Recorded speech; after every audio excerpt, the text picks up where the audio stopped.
دا د الله کتاب دی، په دې کې هیڅ شک نشته. هدایت دی د هغو پرهیزګارانو لپاره چې پر نالیدلو ایمان راوړي، لمونځ قایموي، کوم روزي چې موږ هغو ته ورکړې ده له هغې نه یې د خدای د رضا په خاطر لګوي.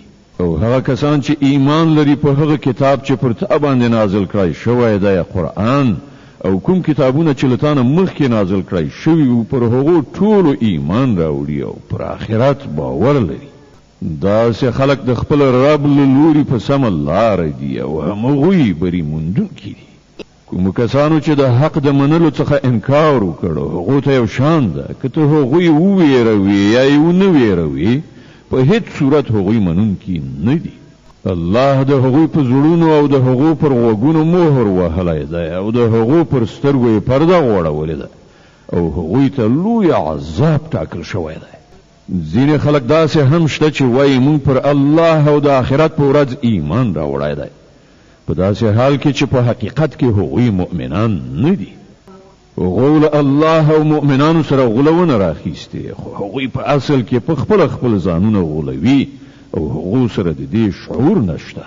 د هغو په زړونو کې یو ناروغي ده چې الله هغه لا پسې زیاته کړه، او کوم دروغ چې هغوی وایي د هغه په بدله کې د هغو لپاره دردونکی عذاب دی. کله چې هغوی ته وویل شول چې په ځمکه کې فساد مه کوئ، نو هغوی همدا وویل چې موږ خو اصلاحات راوستونکي یو. پام ولرئ، په حقیقت کې هم دوی فساد کوونکي دي، خو شعور ورسره نشته.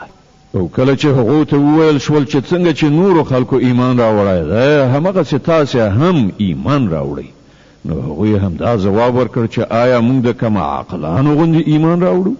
پام لرئ، په حقیقت کې خود دوی په خپله کم عقلان دي، خو دوی نه پوهېږي. کله چې دوی له مؤمنانو سره یو ځای شي، نو وایي چې موږ ایمان راوړی دی، او کله چې په ګوښه ځای کې له خپلو شیطانانو سره یو ځای شي، نو وایي چې په اصل کې خو موږ له تاسې سره یو، او په دې خلکو ملنډې وهو. الله په دوی ملنډې وهي او دوی ته په خپل سرکشي کې داسې مهلت ورکوي چې حیران پاتې وي. دا هغه کسان دي چې د هدایت په بدل کې ګمراهي اخیستې ده، خو دا تجارت د هغو لپاره ګټور نه دی او دوی هیڅ کله په سمه لاره نه دي. د دوی مثال داسې دی لکه چې یو څوک اور بل کړي او چې کله هغه ټوله شاوخوا رڼا کړي، نو الله د دوی د سترګو بینایي ورنه واخلي او دوی په داسې حال کې پرېږدي چې په ترږمیو کې د دوی په سترګو هیڅ نه ښکاري. دوی کاڼه دي، ګونګیان دي، ړانده دي، دوی اوس نه راګرځي.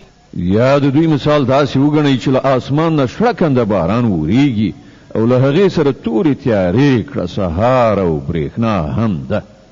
دوی د برېښنا د کړه سهار په اورېدلو د خپلو ځانونو له ویرې په غوږونو کې ګوتې ږدي، او الله دا د حق منکران له هرې خوا راایسار کړي دي. له برېښنا څخه پر دوی داسې حالت راځي چې لکه اوس به برېښنا د دوی د سترګو نظر والوزوي.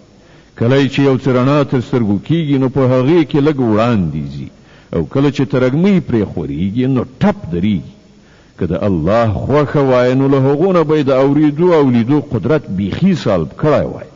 په باوري توګه هغه پر هر څه قادر دی. ای خلکو، د خپل هغه رب بندگی غوره کړئ چې ستاسې او له ستاسې نه د مخکنیو تېرو شوو خلکو ټولو هستوونکی دی. ستاسې د نجات هیله یوازې په همدې توګه کېدای شي.